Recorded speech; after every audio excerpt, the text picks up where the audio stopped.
Hello and welcome to Storytime. We are going to continue with The Prophet, and let's continue with Chapter 3. Let me play some interesting background video. All right. Then said a rich man, "Speak to us of giving." And he answered, "You give but little when you give of your possessions. It is when you give of yourself that you truly give. For what you are, your possessions, but things you keep and guard for fear you may need them tomorrow?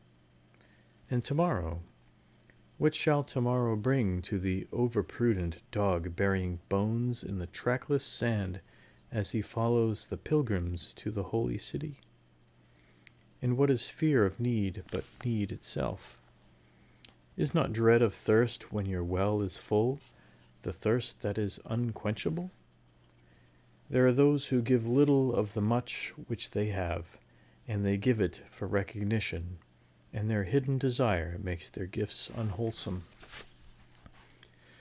And there are those who have little and give it all. There are the believers in life and the bounty of life, and their coffer is never empty. There are those who give with joy, and that joy is their reward. And there are those who give with pain, and that pain is their baptism. And there are those who give and know not pain in giving, nor do they seek joy, nor give with mindfulness of virtue. They give as in yonder valley the myrtle breathes its fragrance into space. Through the hands of such as these God speaks, and from behind their eyes he smiles upon the earth. It is well to give when asked, but it is better to give unasked, through understanding. And to the open-handed the search for one who shall receive is joy greater than giving. And is there aught you would withhold? All you have shall some day be given. Therefore give now, that the season of giving may be yours and not your inheritors. You often say, "I would give, but only to the deserving." The trees in your orchard say not so, nor the flocks in your pasture. They give that they may live, for to withhold is to perish. Surely he who is worthy to receive his days and his nights is worthy of all else from you. And he who has deserved to drink from the ocean of life deserves to fill his cup from your little stream. And what desert and what desert greater shall there be than that which lies in the courage and the confidence, nay, the charity of receiving? And who are you that men should rend their bosom and unveil their pride, that you may see their worth naked and their pride unabashed? See first that you yourself deserve to be a giver and an instrument of giving. For in truth it is life that gives unto life, while you, who deem yourself a giver, are but a witness. And you receivers, and you are all receivers, assume no weight of gratitude, lest you lay a yoke upon yourself and upon him who gives. Rather rise together with the giver on his gifts as on wings. For to be over-mindful of your debt is to doubt his generosity, who has the free-hearted earth for mother and God for father. Then an old man, a keeper of an inn, said, "Speak to us of eating and drinking."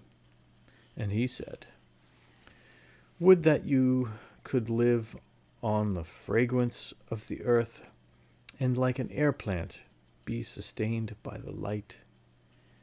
But since you must kill to eat, and rob the newly born of its mother's milk to quench your thirst, let it then be an act of worship.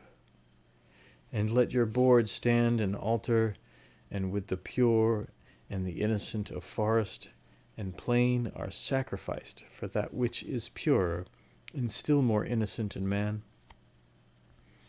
When you kill a beast, say to him in your heart, by the same power that slays you, I too am slain, and I too shall be consumed. For the law that delivered you into my hand shall deliver me into a mightier hand. Your blood and my blood is naught but the sap that feeds the tree of heaven. And when you crush an apple with your teeth, say to it in your heart, your seeds shall live in my body, and the buds of your tomorrow shall blossom in my heart. And your fragrance shall be my breath, and together we shall rejoice through all the seasons. And in the autumn, when you gather the grapes of your vineyards for the winepress, say in your heart, I too am a vineyard, and my fruit shall be gathered for the winepress. And like new wine I shall be kept in eternal vessels. And in winter, when you draw the wine, let there be in your heart a song for each cup. And let there be in the song a remembrance for the autumn days, and for the vineyard, and for the winepress. Then a plowman said, speak to us of work. And he answered, saying, you work that you may keep pace with the earth and the soul of the earth. For to be idle is to become a stranger unto the seasons, and to step out of life's procession, that marches in majesty and proud submission towards the infinite. When you work, you are a flute through whose heart the whispering of the hours turns to music. Which of you would be a reed, dumb and silent, when all else sings together in unison? Always you have been told that work is a curse and labor is a misfortune. But I say to you that when you work, you fulfill a part of earth's furthest dream, assigned to you when that dream was born, and in keeping yourself with labor, you are in truth loving life. And to love life through labor is to be intimate with life's inmost secret. But if you in your pain call birth an affliction, and the support of the flesh a curse written upon your brow, then I answer that naught but the sweat of your brow shall wash away the which is written. You have been told also that life is darkness, and in your weariness you echo what was said by the weary. And I say that life is indeed darkness, save when there is urge, and all urge is blind, save when there is knowledge, and all knowledge is vain, save when there is work, and all work is empty, save when there is love. And when you work with love, you bind yourself to yourself, and to one another, and to God. And what is it to work with love? It is to weave the cloth with threads drawn from your heart, even as if your beloved were to wear that cloth. It is to build a house with affection, even as if your beloved were to dwell in that house.